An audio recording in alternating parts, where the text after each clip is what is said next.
Welcome back, gang. It's Deltia from Deltiasgaming.com. Necrom Chapter is just about here, and I have the top 10 best sets for the average solo player. You're going to want to watch this video if you need some details on how to be very powerful as a solo player in the Elder Scrolls Online.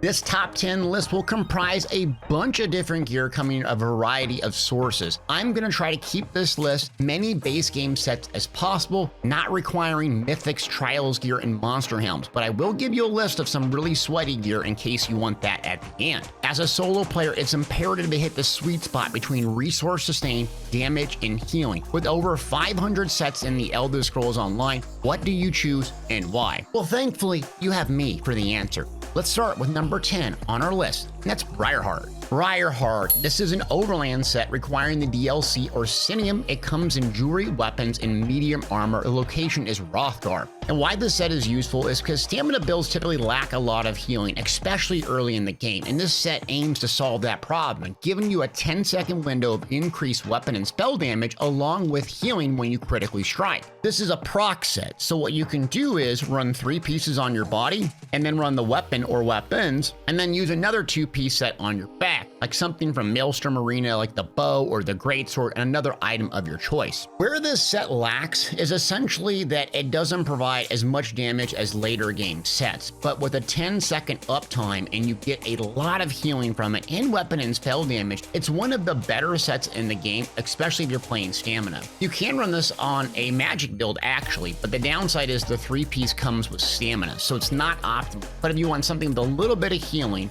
this is a good set to pick up. You also can buy this from the traders if you don't have the DLC. And the market is flooded and saturated with Briarheart because people have been collecting it forever. Fantastic set, great starter, especially on stamina. Moving on to another resource sustain set that people sleep on, and that's Robe of the Withered Hand.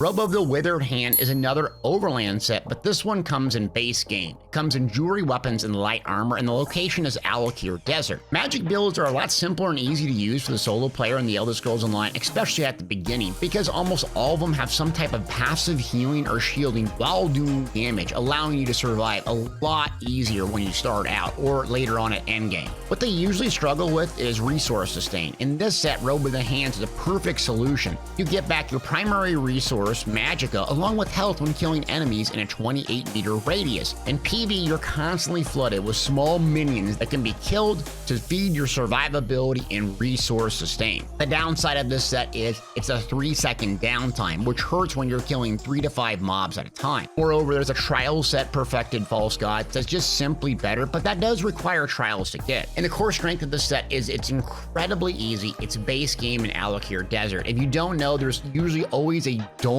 group farming dolmens and Alakir for experience points, and usually you just look in zone chat and hit a plus or something and ask for a group and you can get in this group, and then it gives you purple jewelry. You can get purple jewelry at level 10 at CP 360 bazillion, it doesn't matter, and you can get this set early on in the game, put it on your body, or even use it at late end game, and you can buy it from the traders. Extremely cheap, extremely easy to get, carries your survivability when you start. Let's move on to a very unique 3-piece item set that also carries your resource sustain. One of the best in a sleeper, that's Vengeance Leech. Vengeance Leech is a PvP set actually. It's base game and it comes from the Cyrodiil Bruma Elite Gear vendor inside of Cyrodiil. You can also purchase random bags with Alliance points or buy this from traders. The set is only a 3-piece and it comes in jewelry and weapons. And it's really unique because it gives resources back for all of your stat pool, meaning health, magic, and stamina. Unlike Robes of the Withered Hand, the set doesn't have a cooldown. And if you play hybrid in ESO, which most likely you will, you're going to need your off stat resource pool. So what that means is if you're a magic build, you want a bit of stamina recovery. If you're a stamina build, you want a bit of magic recovery, because both resource pools are very important for damage and survivability in the current game. With no cooldown, all 3 resource pools, it's an amazing set. The big downside of this set is it lacks a 5-piece, and 2-piece gives health. Early on in the game, that's not really a big deal, but later on when you're optimizing your build, you're going to lose out on a lot of damage. So you can buy this set off the traders if you're not a big PvPer or don't have a lot of alliance points, pretty cheap. Go with the jewelry and weapons, set this on, resource sustain, have crazy survivability. Later on in the end game, you want to switch this out for some more damage. Moving on to a set that gets a lot more damage, one of my favorites, and that's Deadly Strike. Deadly Strike is also another PvP based game set. It comes from that same vendor, Cyrodiil, Bruma, Elite Gear Vendor, random bags, or you can purchase it with alliance points. It comes in jewelry, weapons, and medium armor. So this gives enormous amount of damage for classes that have channels. 15% damage to your channels and damage over times, which is fantastic for certain builds. It goes very well with the Templar class due to the main spammable biting jabs and execute radiant oppression, both being channels. In the Necrom Chapter, the Arcanist will have two abilities that are channels, your main spammable Fate Carver, which is 4.5 seconds long. Throw on Deadly Strikes for PvE or PvP, and the right build, it will absolutely destroy. The downside of this set, it requires a lot of damage over times or channel heavy builds and classes. It just won't fit every single build, but for the Arcanist, the Templar, something that uses channels, has a lots of damage over time. It's so simple base game set to do an absolute extraordinary amount of damage. Again, you can buy it on the traders if you don't have alliance points, if you're not a PvPer and you don't want to get the loot boxes. But it's worth collecting. You can run this on a magic or a stand build because it comes with jewelry and weapons. So pick this up, especially if you're a Templar or the Arcanist. Next up on your list, another base game set, Mother Sorrow, one of my favorites and a staple in the Elder Scrolls. Mother Sorrow Overland, base game, comes in jewelry, weapons, and light armor from Deshawn. That's in the Ebonheart Pact. Where my Nords at? Mother Sorrow remains one of the highest damage producing sets in the base game in the Elder Scrolls because it gives you a ton of critical chance, which ESO doesn't have a cap on critical chance. It does have a cap on critical damage, two different mechanics, meaning you can stack as much critical chance as you want to and not get diminished returns. The set comes in base game Deshawn. It can be collected right away, bought from the traders for very, very cheap. The downside of the set is the two-piece gives max magic, so you don't traditionally use this for stamina builds. It also doesn't have any resource sustain or weapon or spell damage, so it does have a bit of an uneven stat pool, and it's great for high critical damage builds. So if you start the game early on and you're doing well with resource sustain, or you progress to mid and late game, this is a fantastic set for magic users. You can pair it with the Mundus Stone, the Thief, for even more critical chance, or something like the Shadow for critical damage. Really optimize your build for huge damage. Use it mid, late, or beginning of the game. Fantastic set. Moving on to a unique set, stick with me here, I did another video on this, that's Telvanni Efficiency. Telvanni Efficiency, craftable, coming in the Necrom Chapter, so it does require the new chapter. It comes in jewelry, weapon, light, medium, and heavy armor since it's craftable. From the Telvanni Peninsula, this set is a bit unique for solo players in that it buffs companions, but you have to wear it. So it reduces your companion cooldown significantly, giving them much greater survivability, damage, and utility. As I said, I have a separate video on this if you want to see, link in the description below, but essentially it makes companions extremely useful in combat versus having them just as like a battle buddy for storytelling. The main disadvantage of the set is, well, it's not for everyone since you have to use it and you have to use companions, and you can't bring companions into specific content, and also you have to sacrifice a 5-piece item set for damage. It also requires a Necrom Chapter, so it has a lot of downsides, but people love companions and they constantly ask me, are they worth using? Not that much without this 5-piece set, but if you struggle with survivability, you want something to tank for, you want something to heal for, you don't have all the sweaty gear sets, consider running this on your body and bringing a battle buddy companion. It will drastically improve their performance and keep you alive. Very, very simple set. Moving on to a set that does resource sustain and a bit of damage, that's Overwhelming Surge. What if I told you there was a set that gave back resources and did significant area damage? Well, that's Overwhelming Surge. Comes from the Tempest Island dungeon, which is base game, comes in jewelry, weapons, and light armor. Overwhelming Surge is fantastic because when you use a class ability, it deals shock damage in 8 meters, and 15% of the damage you deal restores magic. So it's great for solo arenas when you don't have perfected false gods or mythics carrying your resource sustain. It rewards playing in melee range and being very, very aggressive. The set also has a high uptime, so you'll be constantly sustaining your resources while doing damage. So unlike the other resource sustain sets, this thing allows you to do damage and resource sustain. The downside of this set is, well, you need to play in melee range. This works great for specific builds like the Templar or Dragonite, but others may find it annoying to be up close and personal. And if you compare the damage to other sets on this list, it's not as significant, but the fact that it does a a lot of AoE for you. It constantly gives you back resources like magic. It's fantastic for that melee aggressive build that just struggles with resource sustain. It's very easy to get. Now, switching gears to a set, stick with me on this one. Very odd, people never talk about it, but it's Essence Thief. Essence Thief is an actual god mode set if you know how to use it and proc it. It works both in PvE and PvP. It comes from the dungeon White Gold Tower, which now is free, actually part of the base game. You just have to collect the DLC from the Crown Store. It comes in jewelry, weapon, and medium armor. You can also use keys that you earn in Imperial City PvP/PvE zone. So the reason this is so strong is Essence Thief spawns a green little circle in Essence that gives you a unique 10% damage buff along with health and stamina. The set basically carries your survivability, and the 10% damage buff is unique. It's not a name buff, meaning that the damage buff of 10% can stack on top of minor and major berserk for essentially a 25% damage increase. The set can also proc every 10 seconds and the buff lasts 10 seconds, so you'll have a high uptime with it. There is a major downside. You need to chase a little essence. In solo PvE, this isn't terribly hard, but in PvP, it can be a challenge. The set comes from the White Gold Tower, which is now part of the base game, so you just can run it on normal over and over and over and get it pretty quickly. Not a popular set. People don't mention this frequently, but stamina, health, and a unique damage buff plus its base game.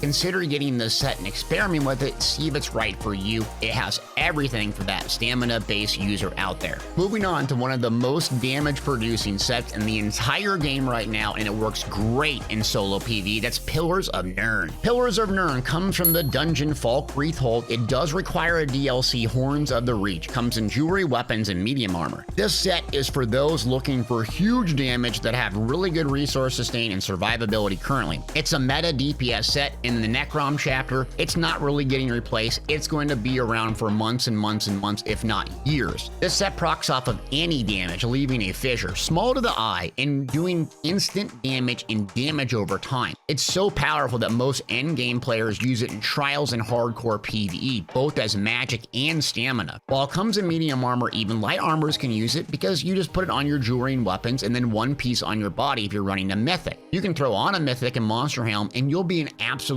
wrecking ball in solo PvE or even in raid content. The major downside is it can be hard to obtain. It requires a DLC, and Falk Wreathhold isn't the most pleasurable dungeon to run. Also, for beginning players, this won't help you with resource sustain, survivability, so you need to be good with that aspect of the game. For everybody else in the Elder Scrolls, fantastic PvE DPS set, whether you're doing solo or a group. If you have the DLC, you really need to collect this. The weapons are annoying to get, but now with the Necrom Chapter, we've seen the gear set. It's not going anywhere. It's safe to collect this, gold this out, most likely for months and months and months, and do big deeps. Moving on to my favorite overall, probably gear set in the entire game. That comes in #1 for solo PvE, and that's Order's Wrath. Order's Wrath is the best. It's craftable. 3 traits. It does require a DLC chapter, High Isles, which I'll explain how to get around that. Since you can craft it, it comes in jewelry, weapons, light, medium, and heavy armor, and the location is High Isles, Aminos. It has a perfect blend of stat for critical chance, critical damage, and healing. This set can overall compete with trial sets in terms of DPS, and outside the best PvE gear, which has the Minor Slayer buff as a 3-piece, it is ultra simple and usable on literally every player. You can also use this on a magic build, a stamina build, and even a healer if you want. It can be crafted very early in the game. The major downside is that it requires the High Isle chapter, but there's ways around this. Currently, the game has a tunable crafting station, so what this does is it allows another player to go to the crafting station and tune it, and then bring it back to their house. And anyone that enters that player's home can use this station with or without the DLC or chapter. Moreover, you can buy this gear set from traders or just have someone craft it in your guild if you have friends. Consider this one of the best sets in the game overall. It buffs your healing, it buffs your damage, it buffs everything about you. As a solo player, you can pair this with a resource sustain set, another damage set, a monster or a mythic, a healing set. It doesn't matter, sky's the limit. It also works at endgame And it does work for PvP as well. Order's Wrath, I think, is one of the best sets in the game. We're going to do some honorable mentions, as I mentioned in the intro, if you want some sweatier setups in some sweatier gear sets, and you do have monsters and mythics and all that sort of thing. Number 1 is Vicious Ophidian, coming from the base game Trials, which is 12 players. This set absolutely carries your survivability and resource sustain. It gives you back resources and speed when you kill enemies, and reduces stamina cost significantly. Amazing set. The counterpart to that for magic users is Perfected or Non-Perfected False God's Devotion. It's basically the equivalent of Vicious Ophidian or Vicious Serpent, just for magic builds, coming from the Sunspire Trial. Next up is a little niche set, but it's called Mechanical Acuity. It's a 5-piece craftable gear set that gives you a flood of critical chance every 25 seconds. You can essentially reach 100% critical chance with this set, giving you an unbelievable burst window. It pairs very well with Balorg's Monster Helm when you're trying to burn down solo arenas. Speaking of Balorg's Monster Helm, that is up next, coming from March of Sacrifice. It gives you a flood of weapon and spell damage and penetration per ultimate spent. This allows you to save up for a 500 ultimate nuke boss within literally seconds for a solo player. Now, switching gears to like one of the ultimate sweaty sets, that's Thracian Strangler. This is a mythic, requires the Antiquity system, but it gives you stacks upon killing enemies. When you reach max stats, it gives you an absolute enormous amount of weapon and spell damage, but lowers your health. This is ideal for speedrunners wanting the most damage possible in the game. Last up is Pale Order, another one-piece mythic that requires the Antiquity system, but it essentially heals you when you do damage. This makes you nearly unkillable in solo, but requires the Antiquity system, and it's kind of annoying to get a hold of, and it's absolutely amazing for survivability. And Oakensoul, I'd be remiss if I didn't mention Oakensoul. This mythic locks you into one bar, but it gives you an enormous amount of buffs. Currently, this is one of the best mythic overall in the game, and heavy attack Oakensoul builds really perform well in all content using a lightning staff. Consider Oakensoul a must-have if you have the Antiquity system and you want something simpler and very easy. So in closing, I want to give you 3 specific sweaty gear loadouts. I also have builds on my website, to check the website, link in the description below. Up first is gear chart number 1. This is for stamina-based users using Vicious Ophidian, Pillars of Nirn, and Pale Order. Absolutely carries your survivability and damage. Option number 2 is the same type of setup, running False Gods, Pillars of Nirn, and you guessed it, Pale Order. And option number 3 is the Oakensoul Heavy Attack build. These charts and more can be found on my website, Deltiasgaming.com, for all your builds. If you got something out of the video, do me a big favor, hit that thumbs up, leave me a comment, what gear sets did I miss? Because I'm sure y'all are going to tell me I missed some. Hopefully this helps you out as an ESO solo player. Come watch me live at twitch.tv/Deltiasgaming, where my mom claims I'm the best streamer alive. Appreciate you.